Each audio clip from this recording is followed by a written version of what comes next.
की जेव्हा आपण डोळे बंद करतो, हात क्रॉस करतो, हं. पाय क्रॉस करतो, तेव्हा आपली 100% एनर्जी आपल्या आतमध्ये सेव्ह केली जाते. ओके, आणि त्याच्यामुळे काय होतं, की आपलं बाहेर लक्ष विचलित होत नाही. Okay, okay. तरीसुद्धा तुम्ही म्हणताय, की 4 ते 5 मिनिटानंतर लक्ष विचलित व्हायला सुरुवात होते. हां, काय असतं, मेडिटेशनला आपण बसल्यानंतर, ध्यानाला बसल्यानंतर आपलं मन आणि ब्रेन काम होत जातं, शांत हं, होत जातं.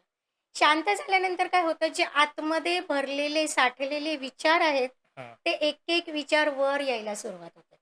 ओके. आणि मग ही विचारांची साखळी सुरू होते. हां. हो. कधी-कधी असं होतं, एक विचार आला, दुसरा विचार आला, काही लिंकच नाहीये.